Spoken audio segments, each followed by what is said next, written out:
Did Dillon Gabriel do enough to keep his job? No, but I'm not objective. Shedeur should get a shot. Shedeur is better than Dillon Gabriel. Dillon Gabriel's had 3 chances, and his QBR has declined by the Sunday from 32 to 29 to 23. Oof, Those are 3 in a row. 23. Not very good. He's averaging 176 yards passing per those 3 games. He's thrown 2 short touchdown passes in the first game against the Vikings over in Europe from 1 yard and 9 yards. But the best thing he's done is what he doesn't do, because he has not thrown any picks and he has not lost any fumbles. And Kevin Stefanski continues to laud him. He doesn't turn it over. Yeah, but he doesn't do much of anything else either. So he is playing classically not to lose, not to make mistakes. I'm just going to be very careful with the football. I'm going to protect the football, to me, to a fault. And I threw out the Miami for all the reasons we talked about what the dumpster fire that they are. They're just a sorry outfit of an NFL franchise, and it was 31-6, and Dillon Gabriel had very little to do with it. And Stefanski continues to praise Dillon Gabriel for how tough he is, how physically tough, and he hangs in there and he keeps fighting. Listen, Shedeur is the ultimate fighter. If you watched him, as I did, every snap at Colorado, you want to talk about physically and mentally tough. He got hit as much as any college quarterback I've ever seen for full seasons, twice, 2 seasons at Colorado, and he jumped up and threw it again and again and again. I just want to see him get a chance while the season is still half alive, where the vets are still mildly invested in this. I don't want to see the last 3 games Shedeur Sanders. So they have at New England, and obviously Dillon Gabriel is going to start that game, and they will lose that game, and I think they'll lose it convincingly. And Dillon Gabriel will have a 19 QBR and throw for 142 yards and no picks and no touchdowns. And yet, after New England, they have a bye week, and it's time to see what Shedeur has. That's just me. I want this to be a fair fight when it's obviously not a fair fight, because the head coach will basically lay down his life and his job to make sure Shedeur doesn't get a shot this year, and he loves Dillon Gabriel to a fault. But I'm campaigning to give Shedeur 1 shot with the season still somewhere in the middle where the vets haven't gone home for the holidays yet. Right. That's just me. Yeah. I'm giving him the start just based on the win. You know, they put up 31 points. They got the win, so of course he deserves to start. I'm concerned about the system. I mean, Joe Flacco goes in there and he looks terrible. And now Joe Flacco goes to the Bengals and he lights it up and they're running simple concepts, right? So Dillon doesn't give you much, but he doesn't turn the ball over, right? I think coming out of the bye, if they do lose to New England and they're coming out of the bye week, you give Shedeur 2 weeks to prepare, and hopefully Shedeur comes in and opens up the entire offense, chucking it around, rushing the ball. I just don't trust the offensive play calling right now because it's super vanilla. It's Cleveland Browns football. Pound it straight ahead, take short completions, don't push the ball down the field. So Dillon Gabriel, he's earned it up to this point because in the preseason he played well. Shedeur missed a preseason game. You know, Shedeur came in the first preseason game, lit it up. Second preseason game, I'm not sure if he missed the second or third preseason. He missed the second one, so okay, Dillon's the guy, and then Shedeur gets the third team snaps because he's the third team guy. I'll agree, Stefanski does not want to play him. He does not want to play him, but I think it sets up nicely. They're going into New England. New England's playing good ball. They got the bye week. I would take those 2 weeks and I would say, let's see what Shedeur has before everybody checks out. Okay? Yeah. Okay. All right. Yeah, I can't say Dillon did. The Browns as a team did enough for Dillon Gabriel to keep his job. He didn't do much in this game, and that's not a negative towards him. I'm not going to knock him for that. But the Browns scored 4 touchdowns. Dillon Gabriel wasn't even on the field for 3 of them. Yeah. So it's tough for me to say, you know, he played great in this game. He did enough to keep his job. It's just becoming the same thing over and over right now with Dillon Gabriel. And when you watch the film, it's a lot of the same. You know, Quinshon Judkins is playing well. You know, he had 3 rushing touchdowns in this game, took some of the pressure off, and the defense is playing well.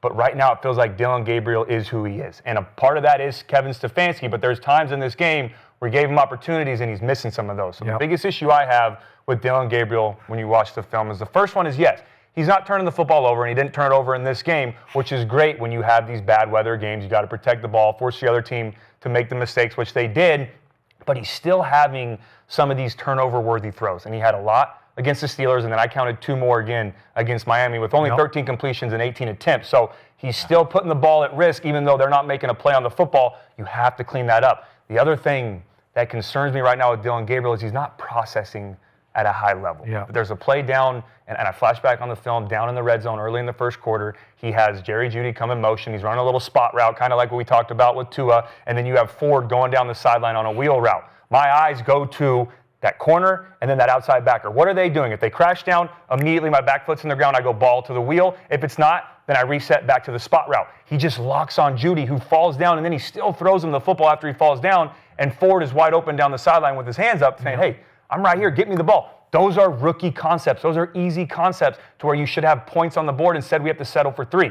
That can't keep happening. The other thing is there's no vertical passing attack. It is still screens, underneath routes, checkdowns, all of that. Again, I know he didn't throw the ball a lot, and I know the weather wasn't great, but he did have an opportunity to push the ball down the field. If you saw it, he had a sluggo towards the end of the game to Jerry Jeudy, ran a great slant route, ran a go, What is a sluggo? Slant, and then a go over the top, got behind, had 2 steps. That was for y'all, by the way. Yeah, well, I said it right after, a slant and then a go, got behind the DB, and then Gabriel underthrew him by about 3 yards. It was a bad throw, and that's AFC North football, though. I need you to make those throws. It's going to be cold. It's going to be raining. It's going to be wet. It's going to snow. It's going to be windy. You've got to be able to push the ball down the field in those situations. He's just not doing it right now.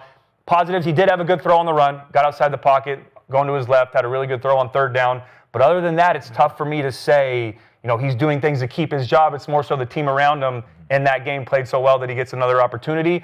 But this will be the make or break. This game against New England. Yeah. I need to see that you have a higher ceiling than what you're showing right now. I need Stefanski to make it a point of emphasis, not to protect him. Let's open up the playbook. See if he can push the ball down the field, because if you don't have an explosive offense and you don't have a quarterback that can lead an explosive offense, you're not going to win a lot of games, and that defense is not going to want to play for that guy. So Stefanski has to give him an opportunity, see what he can do. If he can't, and we've already seen everything that he's capable of in the NFL. I know it's 3 games, 4 games, but you start to get a book on a guy once it becomes a consistent theme. If you can't do more, then it's time for Shedeur after the bye. Y'all, everybody said it. I agree.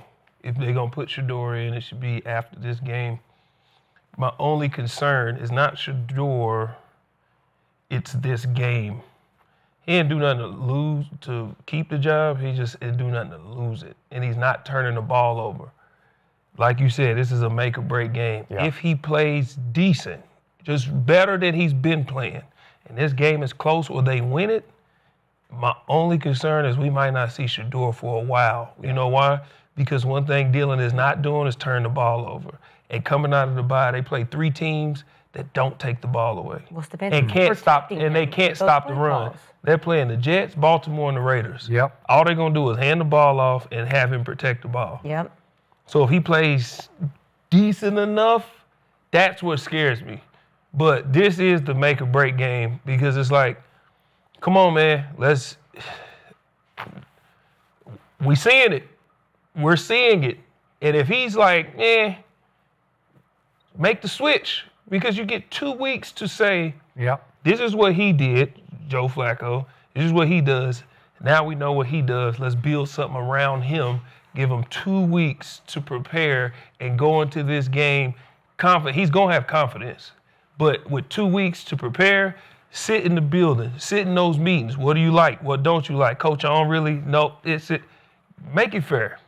But coming out of the bye week with teams that don't stop the run and don't take the ball away, if Dillon is still in after this, I think it's just going to be a while. And trust me, Stefanski is thinking to himself, over my dead body, and it may be a dead coaching body before this year is over, but over my dead body, am I going to give Shedeur a shot against the Jets and the Ravens and the Raiders, right? Right. Like those are 3 doable games, where Shedeur could light it up again. And if I'm the coach, man, you don't have your future yet.